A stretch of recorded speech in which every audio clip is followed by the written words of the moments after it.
Welcome to Millennial, the home of pretend adulting and real talk. I'm Andrew. I'm Laura. And I'm Pamela. And it's going to get real today. Our patrons know Laura has something to share. She's not leaving the show. I'll just say that right up front. She's also not pregnant. Right. Also not dying. I feel like that's appropriate to say too. Yes. Big news, but not that scary. Laura, when she came to share this on Patreon, the post title was very cryptic, an update from Laura.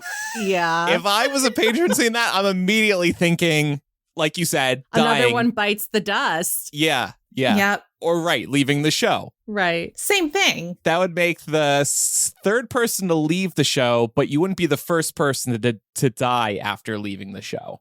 I wouldn't be the first. Yeah, you heard me. I just want to fuck with our listeners. Okay. This explains a lot. They always ask, they're like, where are they? What are they doing now? And legally, we can't talk about it. We're like, we don't know. We have no idea. Who's that again?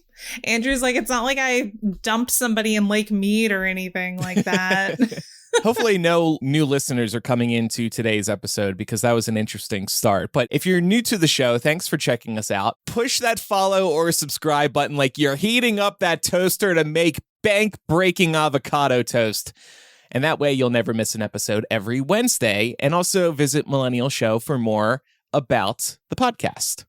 So Pam, before we do anything else today, there was, screw Laura's update. There was even bigger news over the last week. There was. This obviously takes precedent to anything Laura has to say.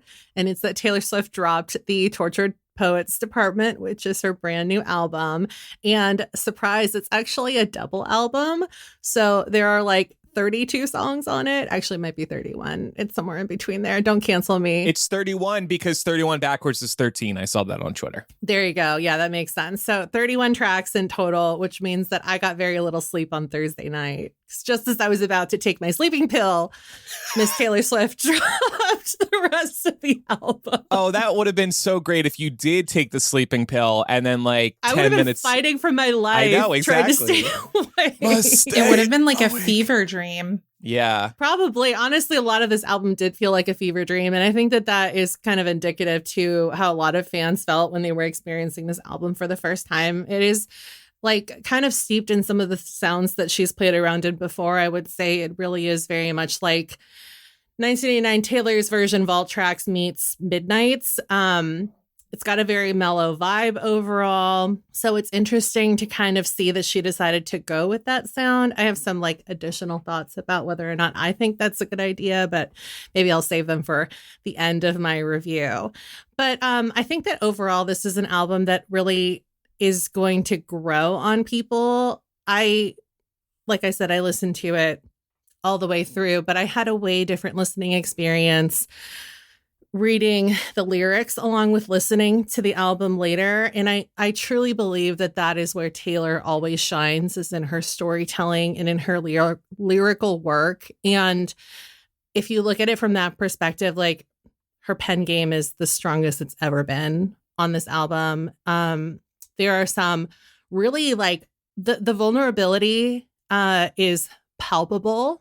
And I don't think I've ever heard her be so open and honest about self-sabotaging and the role that she's also played in the demise of some of these relationships that have really kind of done a number on her. And I feel like that really shows maturity on her end, that she is able now as an adult to realize that she can include that in her lyrics, whereas maybe when she was younger, it was all about being angry and not realizing any flaws or not wanting to realize any flaws in yourself. And that's something that I think we can all relate to. Nobody wants to feel like they're the villain in someone else's story. I guess just as an aside, I will say that I really hope that this is her last endeavor for a while with her longtime producer and friend, Jack Antonoff. I am a big fan of Bleachers. I don't personally want to hear Bleachers on a Taylor Swift album. And I feel like there were a few times where Jack just Antonoffed a little too close to the sun. And there was actually one point in particular where it really felt like he was reusing some melodies that he'd already used for other artists, which again, that's like no shade to Taylor. That's really a Jack problem as a producer. There's some similarities on this album that I feel like are deliberate because as anybody who's existed online probably knows, this album is a lot more about the 1975's frontman Matty Healy than it is about Joe Alwyn. That was a surprise for people. Right? Yeah. But Jack also produced the last album the 1975 put out. And I feel like his sound really works with their sound. And so the similarities in sound and in vibe to some of the 1975 catalog, I feel like that is deliberate. I don't feel like that crosses any lines. But there was one point in particular where I just really felt like this was a choice. And I feel like it was a bad one. Yeah, so I agree with you. Lyrically, her writing is incredible. I also completely agree. All I can think about is Jack when I'm listening to this album. It's just like you can hear him all over it. I am so glad that Fun, the band, fell apart before Jack turned into that Jack because like Fun was such, they had a couple of really great albums and I would hate for them to have gone that way. But yeah, is this an album I'm going to listen to again? Probably not. The second half of the album, I definitely like a lot more than. And do you know why? It's because the second half is exclusively produced by Aaron Dessner. Yes. Almost exclusively except for the Black Dog. Mm-hmm. So if you vibed with Evermore or Folklore, then you're going to enjoy the back half of this album because she teamed up with him for that. And I feel like that is such a good indicator to how brilliant she can be overall, not just in lyric work, but also in production work when she chooses to do the brave thing and seek out new people to work with on the back end of these tracks. Yeah. You mentioned this album's going to grow on you as time goes on. Audrey is saying that too. The first 2 days I was skeptical too, but since Sunday, the album is hitting hard. Now I like almost all the songs. That happens for me a lot. Like the first time I'll listen to an album, I'm just like, what? And then it grows on me over time. I definitely put this on and like cranked it through my sound system over the weekend while I was just around the house doing things. And at this point, there's not a specific track that sticks out to me, but it was really soothing to like have on in the like background. Those like like in a good way. Indie dream pop beats. It made me feel really relaxed. Yeah. Yeah. Briefly, I'll just follow up on something. A few weeks ago, we were talking about vinyl variants, and we were talking about how artists will hold all of these variant exclusive songs for a lot later.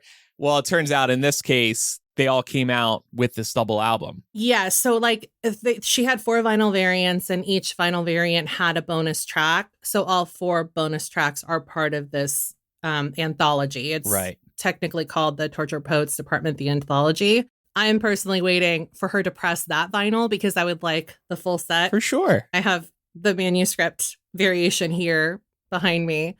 But in this case, I actually don't mind paying for another vinyl because I feel like it's the same as paying for 2 albums. Yeah. That's kind of how I'm seeing it as somebody that doesn't feel like I got to catch them all. Right. I just wanted to eat our words for a second there because we were poo-pooing that whole thing. And she did it differently this time. So that's nice. She did. Speaking of vinyls, Pam, you participated in Record Store Day? I did. I went to Record Store Day. I've been going to Record Store Day off and on for years at this point, and I wasn't sure if I was going to go this year because I wasn't sure if anything really caught my eye. But I ended up trying to go and pick up a few things, and it's just always so much fun. This is also, by the way, my recommendation for the week. If you're interested in collecting vinyl, you should check out Record Store Day 2025 next year. It always happens in April. It's so much fun just to go and like talk to people that are waiting in line, usually very early in the morning. I texted Andrew at like 6. Yeah, you did. I was like, I didn't want to text him too early, but I was there before that. And there were already people in front of me. But yeah, it's just like there's people of all ages. Everybody's just there excited about music, excited to talk about music. It's a nice little community of people. That is sweet. Pam, you can text me as early as you want. I have a wall set you're up on on Do my Not phone. Disturb. Yeah. Only select few people are getting through in case of an emergency. It's mostly because I didn't want you to see the timestamp. Don't you wish you could schedule send an iMessage? I really wish you could do that. There have been Yes. times. I do that in Slack sometimes because I don't want guys to see how late I'm up.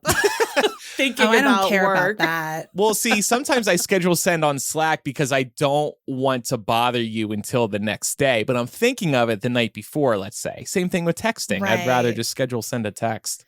Yeah. And I feel like particularly with our time zone differences between me being out east and y'all being out west, it's something that always occurs to me because there are times it'll be like 8 a.m. and I'm like, oh, I have an idea. I want to send it to them, or, oh, I just want to send them this funny meme or TikTok. And then I'm like, it's 5 a.m. Well, but wait, I Don't mean, send them shit. You can send it that early. We get it. You're in a different time zone. And plus, again, do not disturb. You're not getting through. You're not one of my emergency contacts with peace and love. Oh, shit. Well, I'm going to have to work on that. My God. All right. So finally, we're going to get to Laura's update. After this ad break, we'll be right back. This is American Idol.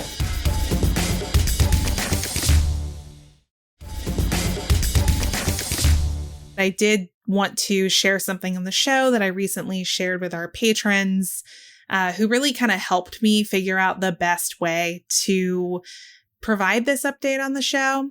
And without too much fanfare, I have multiple sclerosis. I was diagnosed about 1.5 years ago at this point, and I am at a point where I'm ready to talk about it on the show.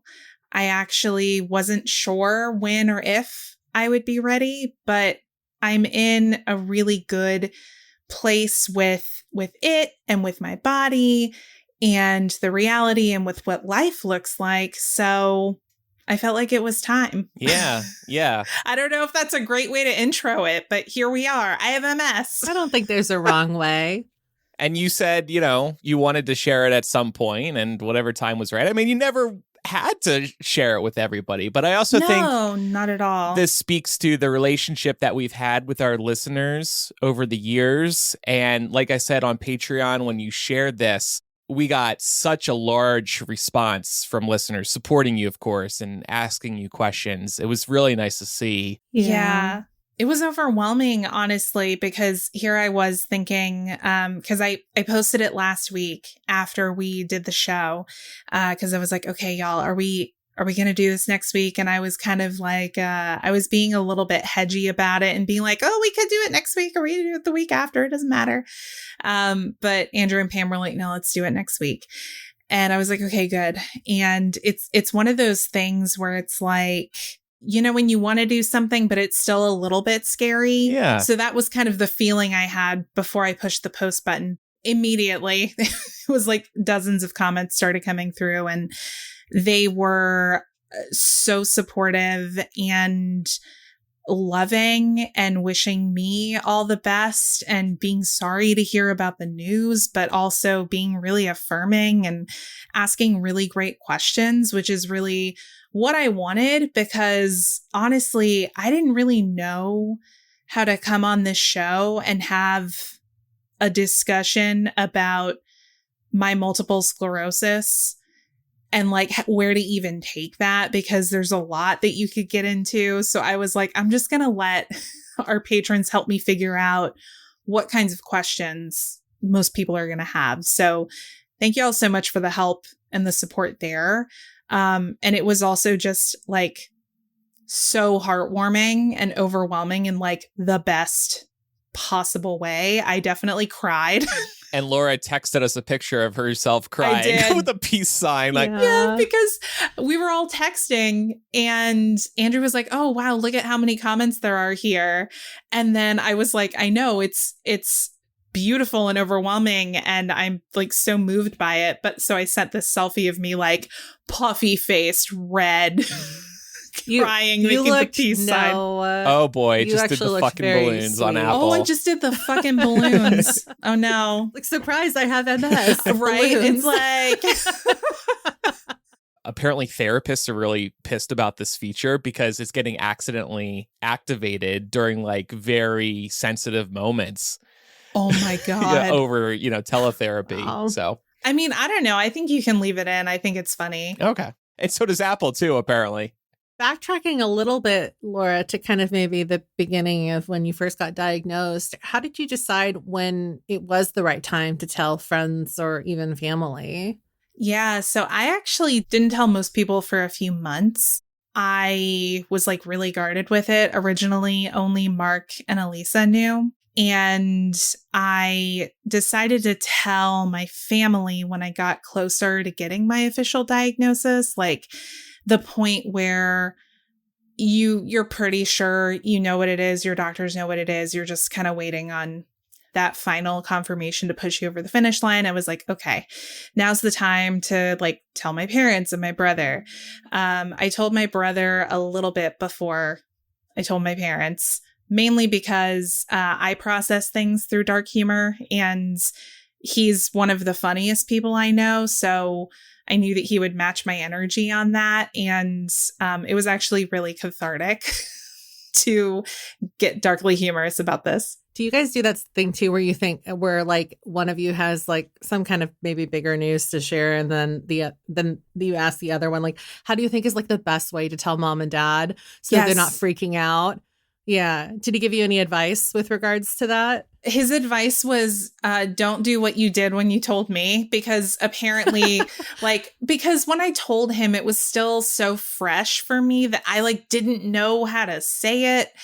And he was like, you did such a big, like long build up to it that I was like really scared. So don't do that. Like we did here on Millennial. Yeah. No. Trust me. That was like much less awkward. But I also wanted him to be there with me when I told my parents. So that he could like help if at any point it became too hard for me to like keep talking, or if he needed to like run interference in case anybody got really upset. Fortunately, everybody took it, as well as you possibly can. And I imagine for you, it's helpful to have somebody like on your side, so to speak, in that environment where it's tough to come out to them, if you will. So you have your brother there to offer you emotional and physical support. Yeah, 100%. And of course, Mark was there with me too. This man, he has had my back throughout this entire journey. He's been with me since I got the phone call that ruined my Christmas in 2022. So, that was good times. But he's really just been a rock throughout every step of it. And it feels like we've literally gone 1,000,000 miles together in the last year and a half because of how much there's been to navigate. Yeah. And I know we touched a little bit on the listener response, but what about telling the podcast at large? Was there ever a point when you maybe thought, well, maybe I just will never tell people publicly? Because it's a big deal. Yeah, it is. And I mean, I remember when I told y'all, actually, because I was like, we work on this thing together. Like, I'm going to be having like a ton of doctor's appointments and there'll be conflicts with the show sometimes, and they're my friends, right? So I was like, I wanted to tell y'all. And I remember at the time being like, I don't think I'm ever going to bring this up on the show, because I was still so like angry and pissed and scared that like the thought of ever talking about this openly on the show just felt impossible. But I've had time to reflect on it. And honestly, what sticks out to me is like the hardest part of that time. And this is where it does get like a little sad, but we'll definitely come back up here in a second for air. The isolation that I felt during that time was like the worst that I've ever experienced in my life, because I felt like I was alone in grieving my body. Like, grieving your body is the weirdest. Grieving your body while you're living in it is like the weirdest fucking thing to experience. And I just didn't have anyone who could fully relate to it. And I definitely looked for creators online who either had MS or had chronic illness, and were talking about it so that I could just see how other people were doing, learn more. And while they're all great, most of the ones I found are they're not to say just, but they are chronic illness coaches, which I have so much respect for, because these are people who are living with chronic illness, but they're also coaching other people. And that's really intensive and a lot of work. And I have so much respect for them. But I couldn't find an example of a person that I just knew of or felt like I knew, even had a parasocial relationship with, who was living with this or something like it and being open about it. So ultimately what I decided is that if I can do that for one person, even just one person, I think it's worth it to talk about it. Because living with MS is really fucking hard sometimes. I won't lie. It is a big pain in my ass sometimes. But the longer that I've had to address it, pursue my resources, and make, lifestyle changes, get on medication, to really support myself, as I continue on this chronic illness journey, the better it has gotten.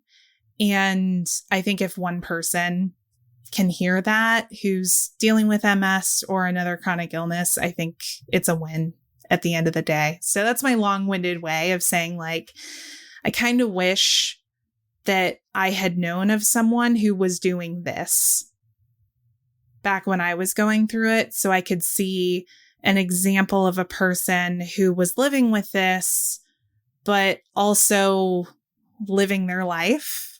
I think something that's great about podcasting and just the internet in general is that it does help you find people who are going through something similar to you so that you do feel less alone. So I'm sure by you sharing this, it is going to be helping people today. Maybe some of our listeners know somebody who's going through a chronic illness or maybe MS and will share this. We mentioned some people submitted questions. Multiple people did ask, what were your first symptoms? And then what did the diagnosis journey look like for you?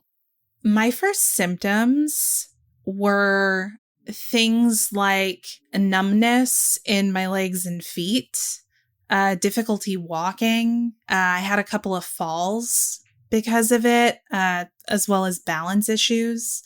Those were really the things that let me know something wasn't right.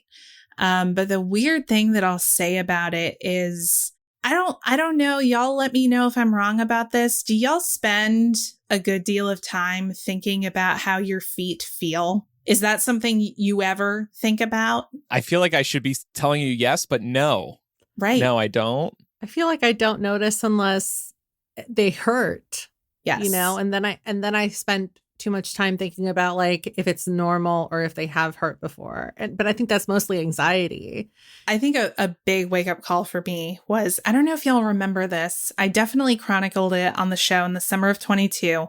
I fucked up my foot. I was out walking my dog and I slipped on some pine straw and I went down hard. And it was so weird because my body just went out from under me. And I was like, what the hell just happened? And when I was going over the course of healing, I had just sprained my foot and my ankle pretty badly. I didn't break anything.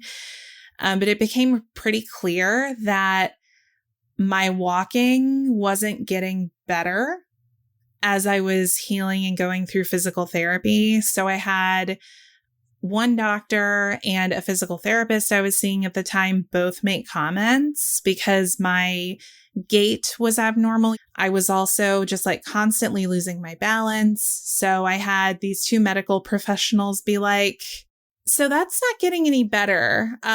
You should probably go see a neurologist. And genuinely, at the time genuinely was thinking I probably pinched a nerve. Like I did not jump to the worst case scenario. Fortunately, I had done so much work in therapy over the years to like not automatically go to the worst case scenario. And so I was like, I pinched a nerve, like whatever.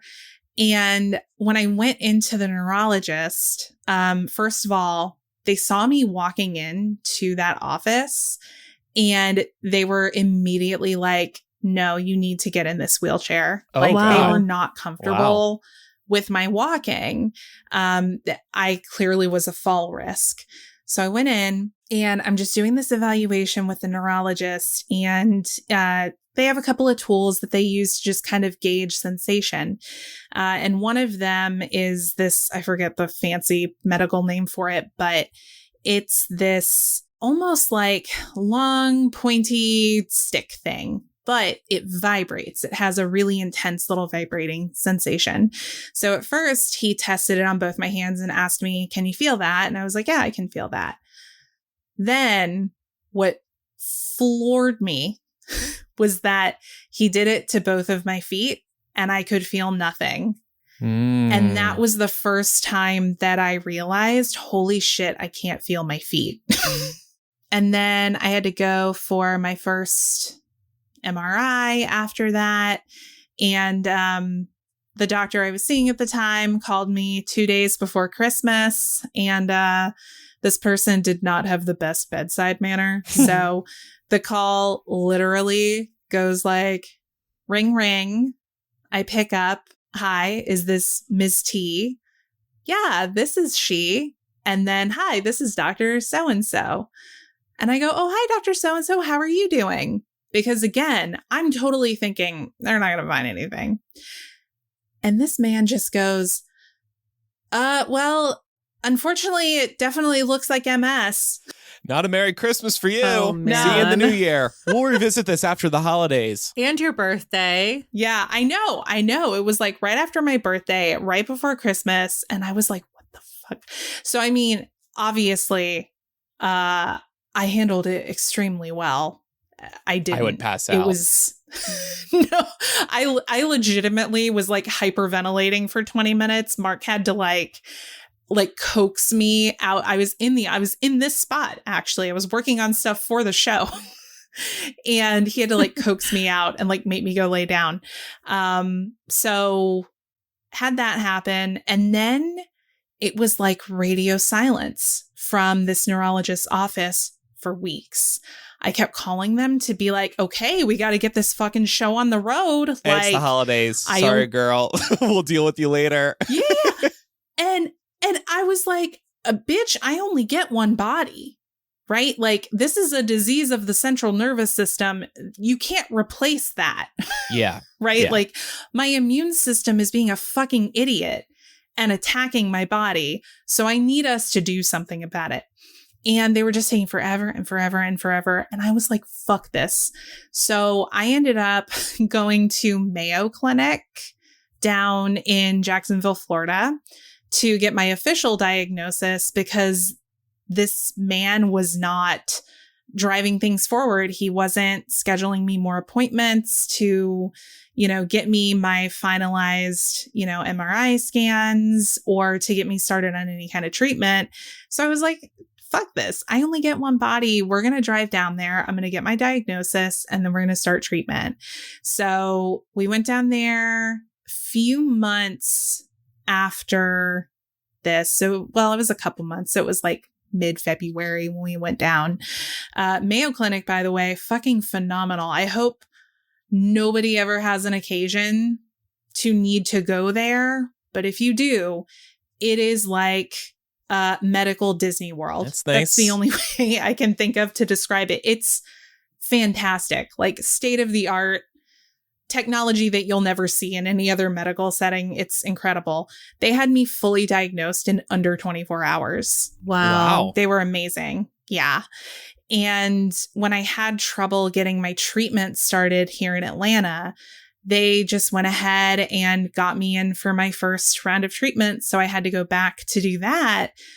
But they just made it so easy. So I can't say enough. They were they were phenomenal, and they were so much better than the neurologist that I saw the first time around who, ruined my Christmas and then proceeded to leave me on red for 6 weeks. Well, at insane. least you were able to get to the Mayo Clinic. Like, that's really fantastic that that resource is available. Clearly, the medical industry in America is very corrupt and broken, but there's a little bit of good news, at least. There was a solution for you that you're really happy with.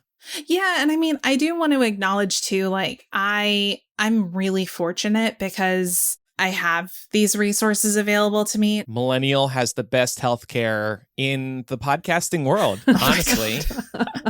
Oh, we have healthcare? Why am I paying these premiums if we have healthcare? Well, since you got your official diagnosis, what kind of limits have you experienced, and what have kind of been the bigger struggles for anyone who's curious about that?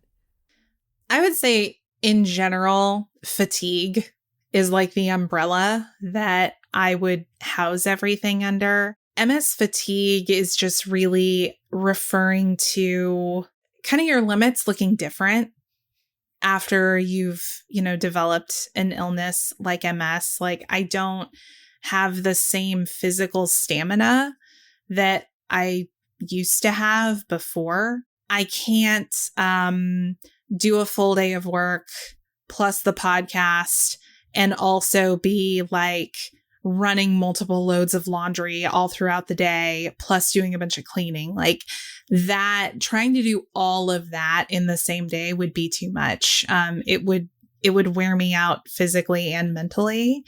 And a lot of what I've had to learn is like where those limits are and understanding when my body is telling me that I'm reaching them or that I've passed them.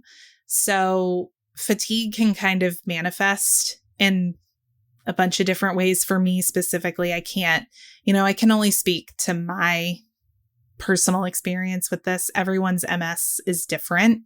Nobody looks the same. But for me, it can come on due to like extreme temperatures. So I do have some like heat and cold intolerance, meaning like if it's really, really hot outside or if it's really, really cold outside, not to say I can't go out and do things, but I'm probably going to get more tired and more fatigued from doing them because of the weather. So that means like if I want to take a super hot shower, I can do that if I want to, but I'm probably going to feel more tired after I do that and maybe like deal with some like muscle tightness or spasticity, which is one of the symptoms that, again, kind of factors into the fatigue.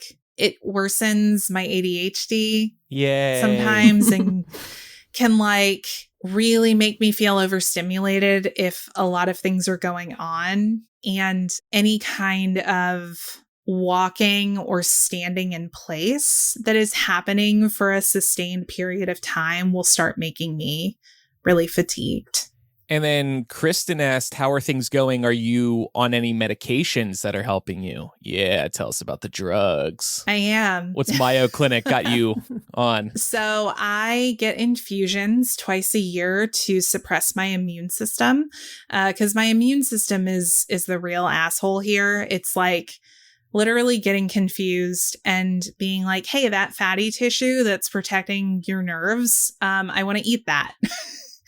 And it's going after it, and it's causing, it causes the electrical signals that, your brain relies on for your body to function to kind of go haywire. So I get these infusions twice a year that basically suppress my immune system so that it doesn't do that, which is great. I will say with the infusions, I get like the best Benadryl nap of my life because they literally give you IV Benadryl before it starts. So I just like conk out for like 5 hours or however long it lasts. But I'm actually doing really well on my particular medication. Good. I haven't had any progression or like any new disease activity since I started it. I also take a couple of like daily medications to help. Like one of my symptoms I know I mentioned is some muscle spasticity. So I take medication to help with that. And also, ADHD meds. It's funny because a lot of people who have MS take these anyway to help with fatigue, even if they don't have ADHD. So I'm glad to hear you're doing well. Yeah, I really am doing like so much better than I thought I would be doing. I think it's clear that I've tried to process this with like mostly humor, but in the beginning, I was like, my life is over. Like I was like, because I could barely walk was the thing. So I was like, am I ever going to be able to walk again? Yeah, it's scary. That's scary. Was the thing. Yeah, it was terrifying. Now's a good time to also observe that I think listeners probably never would have even noticed that anything was going on. Like you've definitely done a good job of hiding it on air. I appreciate that because there are definitely times where I'm super fucking tired, like coming off the day at work, and I'm just like, oh God, like everyone's gonna know that I'm super tired on the show. Like they're gonna tell that I'm fighting for my life. And it's good to hear. Yeah. It's good to hear. But honestly, I mean, the shows are really one of the things that kept me going. Especially at the beginning of all of this, because it was like I had this routine, right, with the shows, and everything in my routine was changing. And one of the only things that was not changing was the shows. So it was like I had this to look forward to every week as an escape. Yeah. And anytime I read from listeners talking about the same thing, feeling like it gives them like an outlet or it gives them something else to think about for a couple of hours, I felt the same way. Yeah. And I mean, there have definitely been times over the years where I've dealt with a lot of stress, and it was the type of stress that just makes your chest hurt. And I always observed during those days or those weeks that when I was podcasting, it's such a great way for me to take my mind off of these things that are giving me that chest tightness. And I would notice, and this happens when I socialize too, that chest tightness would disappear while podcasting or while socializing. Yes. Now, of course, it always creep back for at least a little while. I finally have moved past that. But yeah, I know what you mean when you say like the podcasts have been a source of like comfort and consistency for you. It takes your mind off of the other things because we're so like focused on doing the show. And we, of course, have a lot of fun doing them too. Yeah. Well, Elizabeth wants to know if you can speak to the difference between being diagnosed today versus how it was in the past. Yeah, it's come a really long way. And my family does have a couple of cases in the family tree of people having had MS or other autoimmune diseases. And even just having an awareness of those and kind of what medications were available to them, even as recently as like 20 years ago, it's a whole new playing field now, right? We have these disease modifying therapies. They're called DMTs. I'm on one of them, and they're, specifically designed to target the particular immune cells that are the perpetrators of eating all of your myelin. And that's not something that was available even as recently as 20 years ago. And because everyone's disease course looks different, some people have more mild disease, some people have more aggressive disease. People were just sort of on different trajectories of like how quickly they would progress from onset to full-on disability. Some people do, some people never did. But the fact of the matter was, it was kind of luck of the draw, honestly, when there weren't as many medication options. People had to, rely on what was there, and it wasn't as effective at stopping progression or slowing it. And it had a whole lot of nasty side effects too, is my understanding. Like the stuff I take, I have not noticed any side effects. And again, it's really, really high efficacy for a lot of people. The experience, I think, of being diagnosed now in 2024 is light years away from what it was like to be diagnosed in 2000. But on the flip side of that, look at how much has changed in 24 years. So that should certainly give people some hope for the future in terms of how fast things accelerate. Have you gotten any funny or unhinged reactions from people who don't know what to say to you? Yeah. This time a year ago, I was like very self-righteous about it. And I would just be like, oh, how could people say such dumb thing? And now I realize just as much as it's a tough thing to share, it can be a tough thing to hear. And I don't necessarily blame people for not knowing how to react to it. I've known a lot of people who've reacted super well. And I'm like, okay, you've been through some trauma because you reacted to that way too well. But, a lot of people don't know what to say. And I think I'm okay with that now. I just I let it roll. But I will say my favorite thing that I hear from people that's like super morbid, but again, it plays into my dark humor in the way I process things, is people being like, oh, my great aunt or my grandfather or my aunt's sister's grandmother's aunt's uncle had MS and they died. And I'm always like, great, thanks. But it won't happen to you. It reminds me of when like there's like a major celebrity dies for whatever reason, and then people pay tribute by talking about the time they met the celebrity who just died. And it's like, why are you making this about you? Whenever something tragic happens, they always make it about themselves rather than like the person who just shared this information. I notice that happening far too often. Yeah. And people always want to draw comparisons to the only representations they have of MS in popular culture. So a couple of really prominent examples are like Christina Applegate and Selma Blair.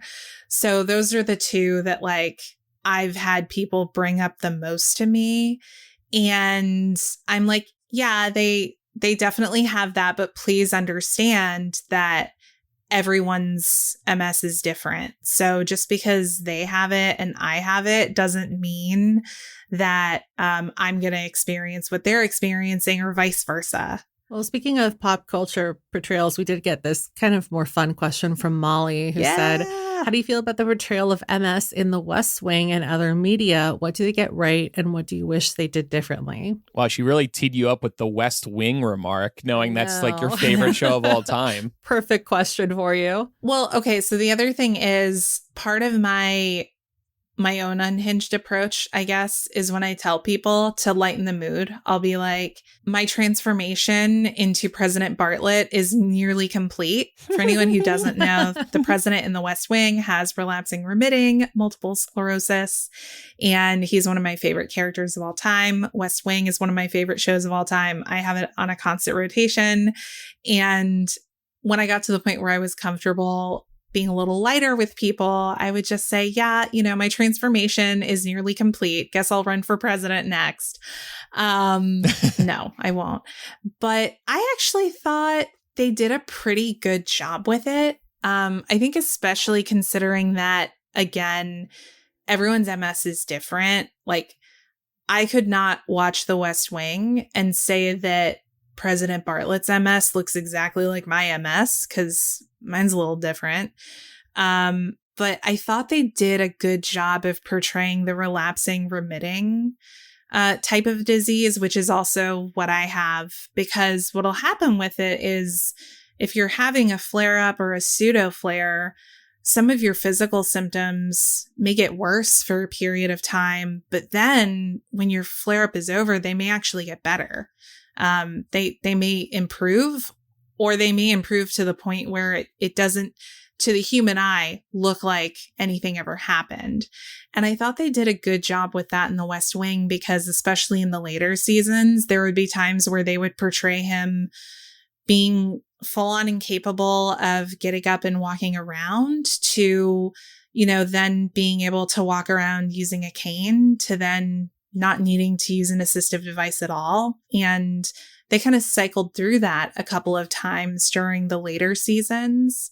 So I thought, I really appreciated that representation because it probably seems weird to people who don't understand the disease if someone is like incapable of walking one day, but then can walk the next day. And that is a reality with MS. Like sometimes you'll have a bad symptom day, whether it's like walking or whether it's cognitive fatigue, whether it's, some people have like optic neuritis where their vision will be impacted. Sometimes when you're in the middle of a relapse, those symptoms, they're not forever. And I think that can be confusing to outsiders who don't understand it. I think we talked about this a little bit before we were planning this segment, but have you had to use a cane or a walking stick or anything like that? And how is how has that experience been as someone who is very young and probably doesn't look like they should be using a cane? Yeah, so I definitely had to use a cane to walk on the beach. I don't need to use one in my day-to-day, but one of the first indicators for me before I even realized that it could be MS was we went to the beach and I couldn't walk in the sand. Like my balance was so fucked that the shifting surface of walking on sand made it impossible for me to walk on it. So, which is a tough thing to do even under normal conditions, by the way. So, yes, right. That's the thing. It's like, it's not that it suddenly inserts a bunch of new difficult obstacles. It definitely does. But what it does do is it can make things that are already kind of hard harder. And that's been a lot of my experience. That's not to say that that's everyone's experience. But when we went back to the beach last year, I was like, I'm going to fucking walk in the sand and I'm going to walk down to the water and they're not going to stop me. So I guess I'm getting a cane because that's what I need to do to be able to do this.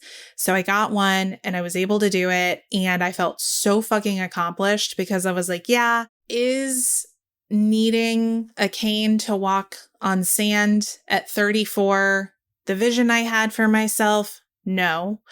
But the alternative to not using the device would be that I could never go to the beach again, which is stupid.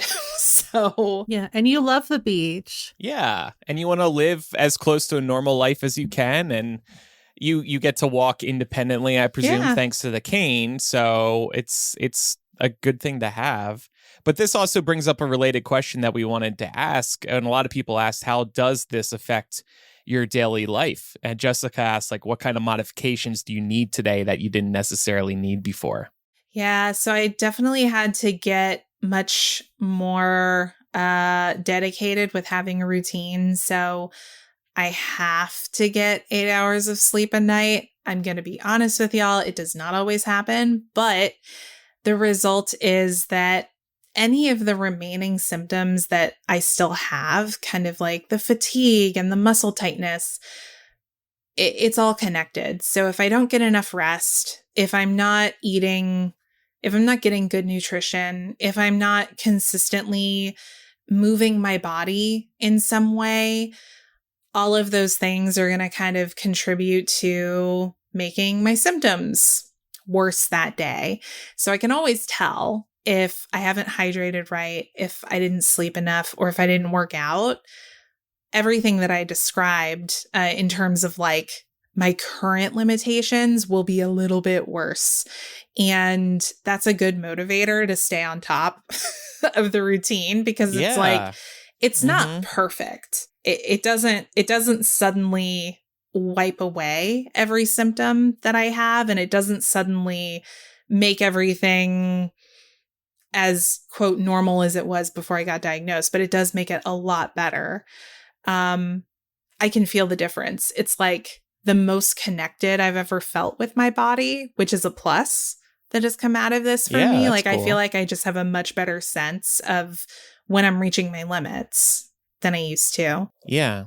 In terms of diet, I try to steer towards a low sodium diet as much as I can, just because inflammation can flare up MS.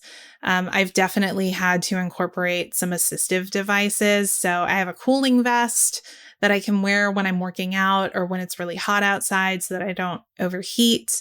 I had to get some easier cleaning tools. So I'm thinking specifically about like when you're cleaning your shower and you're like down on your hands and knees and scrubbing all those corners and everything. That can't be me anymore. So I got this really nifty scrubber that it's like motorized and it comes with a variety of brushes. It also comes with a handle that can either be short or long.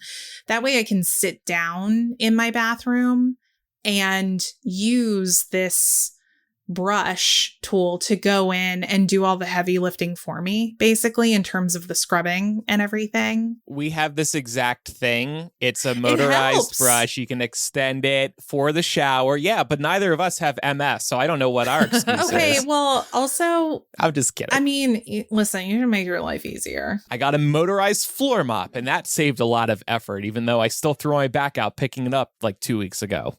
You better watch out.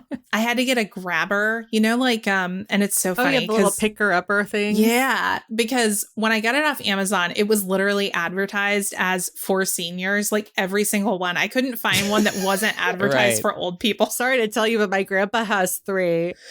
You know what? Honestly, it's super helpful because I was in physical and occupational therapy for like 6 months last year. And one of the things that I pointed out was I was like, oh my God, like we have a top load washer. And anytime I'm doing laundry and I'm having to consistently like bend over, take these heavy wet clothes out, put them up in the dryer and repeat that motion, I was like, I'm getting fatigued. It's making me super tired. Like it feels almost difficult to like get through the whole motion, And she was like, well, get one of these grabber things and use that to get stuff out of the washer. And I also did get my handicap permit so that I can park in the accessibility parking if I need to. Some days I don't need to. Some days I'm okay, but other days I'm a little more fatigued and I need the closer parking. Laura's feeling a little baller with that permit, aren't you? Because you've been kind of showing off that like, hey, when we're in DC, I got a handicap permit. Oh, yeah. No, 100%. So I also do it as like an icebreaker because I feel like when people see it for the first time, again, Pam, to your point, like somebody who doesn't know me might see that and be like, what the fuck? Like, why do you have that? So I use it as an icebreaker where I'll be like, oh man, if you ride with me, you get the best parking. Record scratch, freeze frame. So you're probably wondering how I ended up with this. Isn't it free metered parking as well? I haven't had a chance to test that theory out. I want to say it's free, at least in California. I think it's free metered parking. It would be. That sounds like a California thing. Yeah. You should look into that. Everybody look into that if you're curious. I'm not the be all end all expert, but I heard on the streets that it is. Well, I think the last question we have here is from Liza, who says, what does support mean to you in terms of what people say or do? Honestly, I think the support that I got from our patrons when I was asking for y'all's help is exactly the right way to go about it. I think when it comes to this or anyone else who has some kind of chronic illness, the best thing to do is be an active listener and ask questions. Understand that sometimes people might not feel comfortable answering the question. That's okay. Understand that sometimes people just need to be heard, but that nobody is expecting you to be an expert in this thing or to even entirely know what to say. So I think just coming at it with positive intentions and affirming the person who's sharing their story with you goes such a long way. But again, that's me. Other people probably feel differently about that, but I really genuinely believe that overall, you can kind of read the intention of most comments from people. So even if someone says something that isn't maybe necessarily the way that I would phrase it, I can tell, usually what the person's intent was. And to me, that's what matters. I never want people to feel like that they need to know more than they know. Like, you don't suddenly need to like become an armchair expert because you went on Google, which, by the way, I don't recommend, because if you go Google this on MS, it's going to give you like all the worst case scenarios and you're probably going to think I'm dying. I'm not. Okay, so I won't Google it.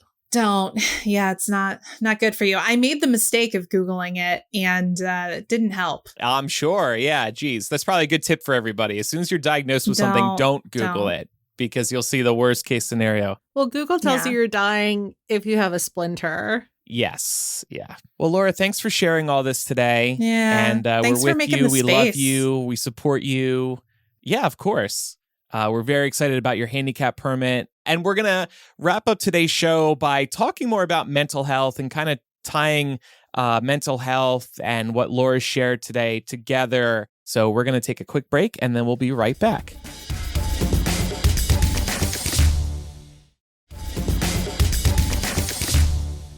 All right. So like I said, we're going to talk about mental health now. And actually, Laura, one of the questions you received is, how do you handle the anxiety? So we just kind of wanted to share some ideas with each other, with our listeners, to maybe help each other out. When we're facing bad news or stressed out and looking to clear our heads, what type of things do we do to chill the F out? We mentioned earlier, and Laura, you mentioned earlier, and I plus one'd this, podcasting. Now, this isn't a solution for our listeners necessarily. Podcasting has definitely helped us. I talked about chest tightness, but another thing that has helped me move past, at least temporarily, chest tightness is just socializing. And I know that just seems so simple, but for real, I can speak to this. I used to get this very serious chest tightness, like I said earlier, and I'm talking like 10 years ago, and it was from working too much. And one of the only things that helped relieve that was just socializing, because it does something in your head where it just takes you out of that stress. I think it, like you said, it takes your mind off of it, but like, I know that it, like, you really do need to address like the actual root of the issue, because I don't think I've had chest tightness, but like I had like, I would say like I had like almost like a sharp pain kind of like towards the side, which also like, I know it was because I was anxious and stressed, and it went on for like 2 weeks, and it would feel better when like we would do this show because I was not thinking about it. But then I would go lie down and go to sleep, and like all of a sudden like the pain is back and I can't sleep, so there's limitations for sure. But I agree, taking your mind off of it, seeing and chatting with people that you genuinely like, all of that is helpful. To Pam's point, I think that it has to be a multi-pronged approach. Like, I totally agree that having some kind of outlet where you're somehow engaging with other people is really, really helpful. It's been helpful to me. But I think you should also be pursuing therapy or medication or both, depending on your needs and what works for you, because it really only works if you're doing the work together. Like, if, to Pam's point, like if you're not addressing it, it's just going to come back. But I'll say, like, during COVID, something that was a pretty big stress release for me was I got into D&D during the time, and we were playing virtually with friends who were out of state, and we would get on every night to play our campaign, and we would be like, okay, guys, for real, we can't stay up super late tonight.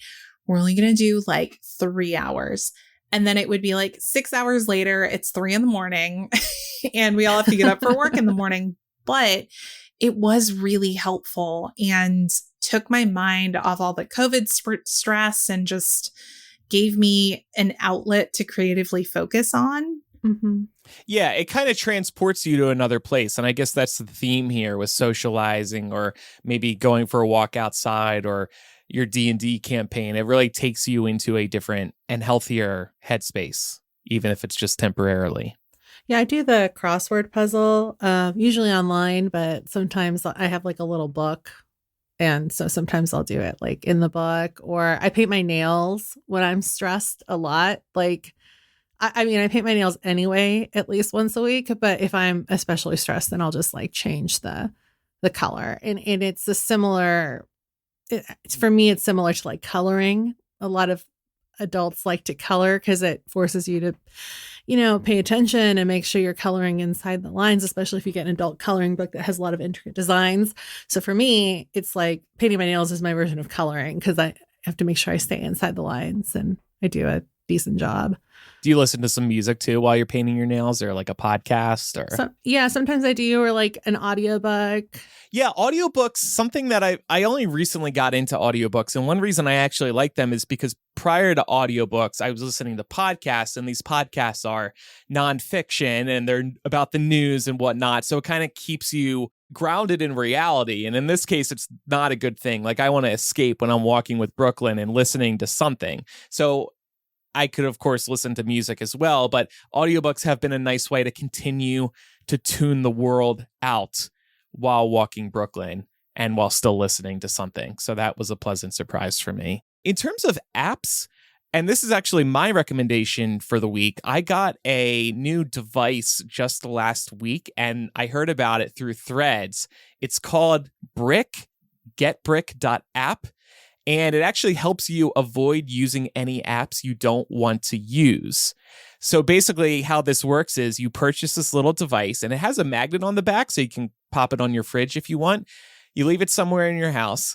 And what's unique about this is that you need to physically tap your phone to the brick to lock or unlock certain apps on your phone. Interesting. This isn't just setting up screen time limits on your phone.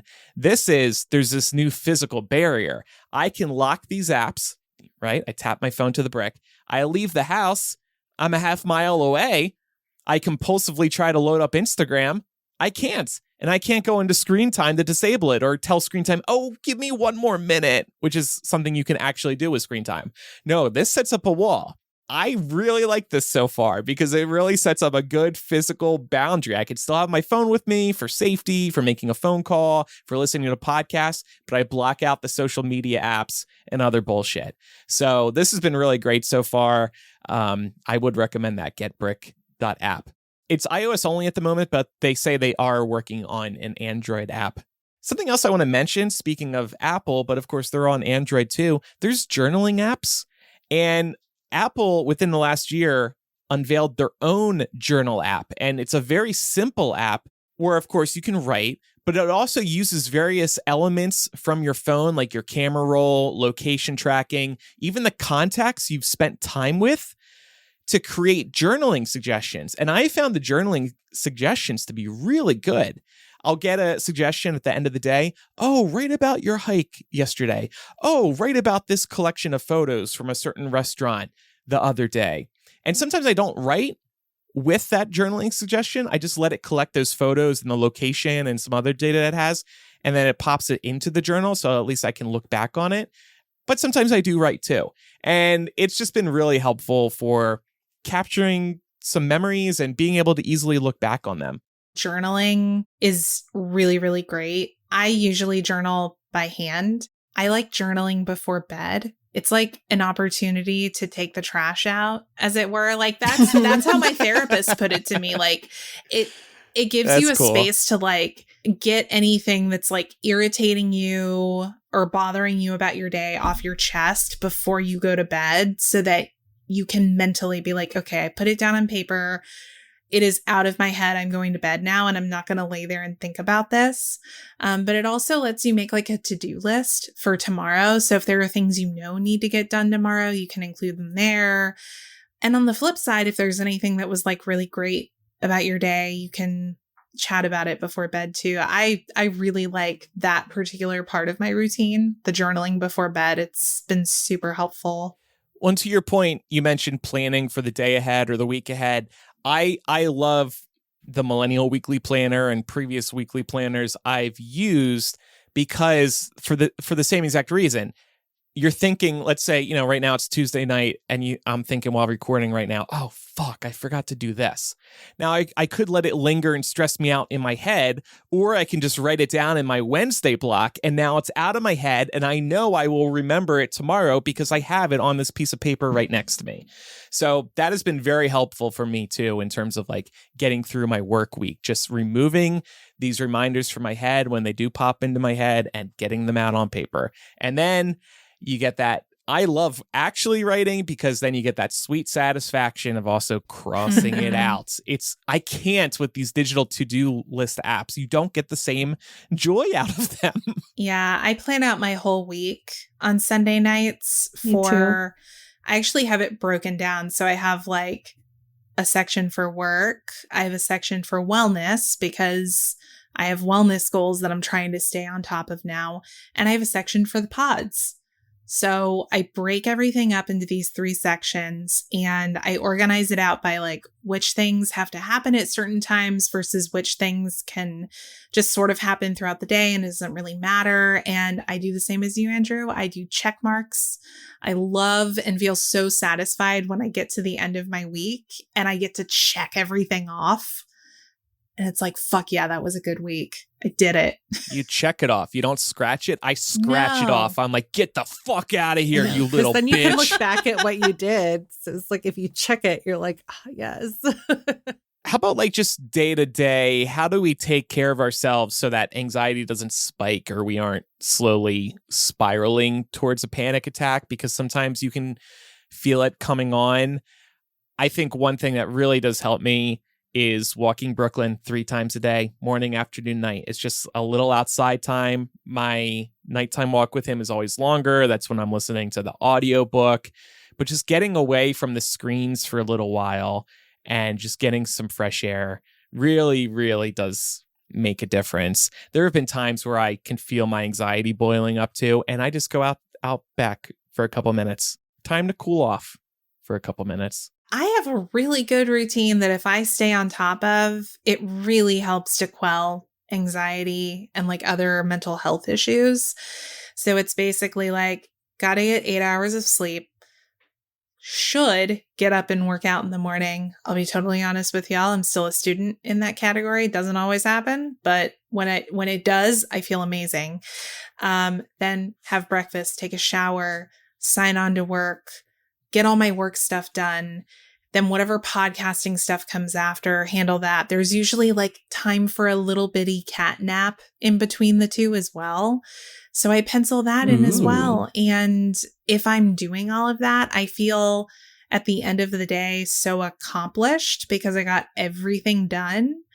So there's not that lingering anxiety of like, oh shit, I didn't work out today, so that means I'm going to have to work out one day this weekend. Or like, oh, I didn't get that thing done today for the show, so that means I'm going to have to spend more time getting it done and I'm going to be crunched, right, for time. So it just helps kind of remove those things as potential for inducing anxiety. Yeah. Staying above the water, so to speak, like you're not sinking, you're not inundated, like you're staying on top of everything. So you don't become stressed because suddenly things aren't too much to handle all at once. Yeah, I'm with Laura. That's a big reason why I plan out my week on Sunday. That's also a form of relaxation for me because I just like set aside the time and I can like doodle in the margins if I want. And I can just kind of like plan out when I want to do the extras on certain days that feel like they have more wiggle room. I try and like maintain a reasonable schedule for myself in that way when it comes to work so that I don't feel like I'm sinking. And then other than that, like making my bed in the morning and opening the windows like first thing is really been like a huge help for me as far as like not slipping back into poor mental health. And I've been trying to get better about eating breakfast in the morning, and staying on top of water is a big one for me because I notice right away if I don't drink enough water. Same. And coffee. Well, yeah, coffee, like that's part of like the nourishment, I feel like. but like the water, like, you know, drinking at least, 10 glasses a day is big. Yeah. And our adulting planner has a waterlog on some pages. It does. I have one in my planner and I like filling in the bubbles. So I hope that people that have the Millennial planner appreciate being able to fill in the bubbles too. Those are still available on our Etsy store, by the way. Grab one, listeners. When we let things get too far, are there any tools that you've learned through therapy that help out when you're actively experiencing anxiety or depression? For me, in terms of anxiety, the two big ones are the 4-7-8 breathing technique and also the 5-4-3-2-1 coping technique. And I put links to those in the show notes as well that we can include. But 4-7-8 breathing is just like you breathe in for 4 seconds, you hold it for 7, and then you breathe out for 8. And just repeating that keeps like your heart rate in check, which is really helpful. And then if I'm anxious and I'm out, the other one really helps because it kind of forces you to concentrate on something else. So it's 5 things you can see, 4 things you can hear, 3 things you can touch, 2 things you can taste, and 1 thing you can feel, I think, or 5 things you can see, 4 things you can touch, 3 you can hear, 2 you can smell, 1 you can taste, according to this. But yeah, I guess you could mix it up if you wanted to. Yeah, exactly. Just figure out what works for you and stick to it. Basically, it's about becoming centered in the present moment and paying attention to your surroundings. Right, instead of letting your mind run rampant. Yeah. I also definitely rely on very similar mindfulness techniques. I do breathing, and I'll do a mindfulness routine around like paying attention to sound specifically, because for whatever reason, like that is the sense that I do the best with in terms of like trying to get myself to be in the moment. So I'll close my eyes and I'll just listen to whatever ambient noise there is around me, and I'll let my inner dialogue kind of discuss what it sounds like, how it's making me feel.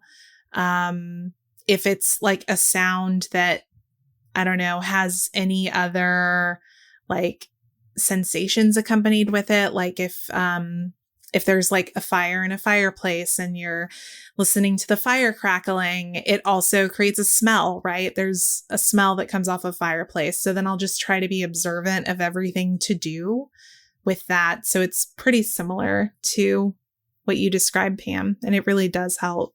Yeah.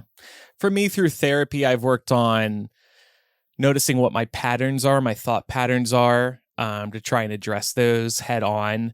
Trying to pay more attention to what went well during a meeting, socially, feedback I get from work. Because, naturally you kind of focus on all the negatives and the bad things, but trying to focus more on the positive things that are going on, and just taking more time to kind of like debrief after like a social experience. Because I don't know, I'm like, there's kind of like a meme online where after a social event, you spend all your time worrying about every little thing you said or that happened. But instead, just like letting it go. Like not everybody's thinking about those things like you are, not worrying about them like you are.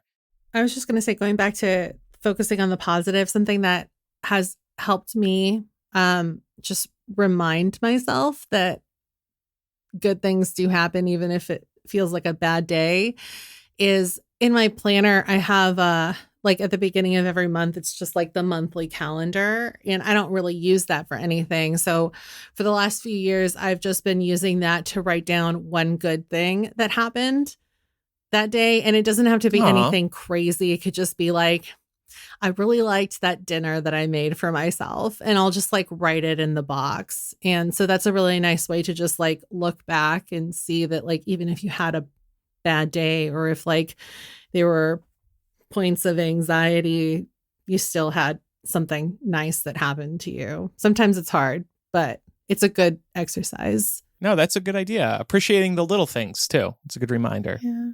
And I think being able to take like a 30,000 foot look at your life and think about the long term and how things look different now than they used to, especially if you're on a mental health journey. Don't just think about it in terms of, well, today feels hard it can be really helpful to think about, okay, well, how did I feel this time a year ago? How did I feel this time 5 years ago? For me personally, especially with everything that I shared on the show today, where I am now is so much different than I imagined that it would be this time a year ago. And anytime I'm feeling kind of bad about things, or if I am having a harder day, I always try to think of that first, is like, look at how far you've come. I think that's a really good place to end today's discussion. Thank you again, Laura, for sharing all that. Coming up in After Dark this week, we will not be talking about these things. We will be totally moving forward in a different way. The New York Times' ethicist columnist recently addressed a question from a reader. Is it morally wrong for this person's boyfriend to save a cat over a human?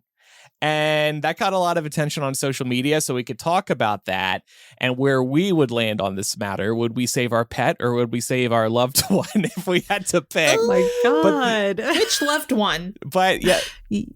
Well, I assume the key word there is love. So. It's going to be a loved one you said has been your rock through the last through your journey. Yeah, well, look, this is just Would You Rather. But inspired by this column, I also put together some other Would You Rather questions that are very fun. So that'll be the lighthearted edition of After Dark this week. After Dark is part of Mega Millennial, which you get every week when you're a patron or an Apple Podcast subscriber. Plus, it's ad-free. Visit patreon.com/millennial to pledge today. Spotify users will find a banner at the top of our show page, or Apple Podcast users can tap into the show and subscribe. We also have other Patreon benefits like first access to hearing about our medical diagnoses, live stream access, our monthly Zoom hangout, a new physical gift every year, and more. It's easy to get started. Apple Podcasts and Patreon offer 7-day free trials and annual subscription discounts. So, apologies to anyone who activated their free trial right before I made that post on Patreon. Can you imagine coming in and being like, activating my free trial? Oh, this bitch has MS. Whoops. I just came here to have a good time. That's a pretty unique start to a Patreon subscription. I legitimately saw somebody activate their free trial like the day after I made the post, and I was like, ooh. Ooh. And one last way to financially support us, I mentioned it a few minutes ago. If you go to mugglemillennial.etsy.com, you can get the Millennial Adulting Planner as well as a 2020 t-shirt. Plus, we've got some MuggleCast gifts from Patreon years past as well. Time for some recommendations. So Pam and I already gave ours. Laura, what's yours? Mine is definitely on topic today. I feel like it's usually not on topic, but I would recommend supporting the Shepherd Center here in Atlanta with a donation in honor of World MS Day, which is coming up on May the 30th. Also, MS Awareness Month just passed during the month of March. So if you have the inclination to make any kind of charitable donation, here during the spring, the Shepherd Center has been an amazing resource to me, and they are doing so much amazing work with MS patients, but also patients that experience a wide variety of diseases and injuries of the brain and spinal cord. They're doing amazing work, and they would definitely be worthy of your donation. Listeners, make sure you're following the show in your favorite podcast app so you never miss an episode. And we would appreciate a review in Apple Podcasts or Spotify. And oh, wouldn't you know it? Here's a review on Apple. Jenny Hughes, 7226 said, oh, don't waste your time. These people give Democrats a pass on everything because they desperately hate Trump. All right. Well, thank you for the honest feedback. We appreciate it. I take issue with half of that. Yes, we desperately hate Trump, but we don't always give Democrats a pass. I mean, listen, people hear what they want to hear. One of my favorites, I actually saw on one of our TikToks recently. One of our TikToks ended up on Conservative Talk. I don't know if y'all knew this. Ooh, Oh, no. sweet. This is why I don't read the comments. Yeah. Oh, and they were what you would expect. But my favorite thing was, it was the one where we were talking about like, oh, hey, you should turn that new Instagram feature on for your parents so that they don't get any campaign materials during this election season. And they were like, oh, so limiting their constitutional free speech. And then somebody else was like, oh my God, the blue hair. I can't tell if this is serious. So I thought you had blue hair because of the Democratic Party. I don't know. It's also kind of like it's a little bit of, I think, a stereotype in more conservative circles to say like, ooh, girls with blue hair or whatever are a stereotypical representation of liberalism. Sorry for not being blonde. Yeah, I know. That seems to be the preference on the other side of that equation. But yeah, I thought it was fucking hilarious. I was like, all right, if y'all want to be triggered by us joking about an Instagram feature, go ahead. But yeah, keep them coming. I love these. Well, I love that the blue hair bothered them more. I know. I know. It's so easy.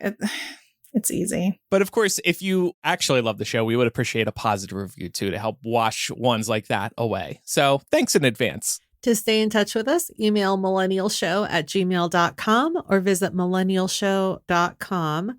While there, you'll also find our social media links. Spotify users can also leave feedback directly within the episode. After Dark will start in a moment for patrons and Apple Podcast subscribers. Thanks everybody for listening. I'm Andrew. I'm Laura. And I'm Pamela. Bye, everyone. Bye.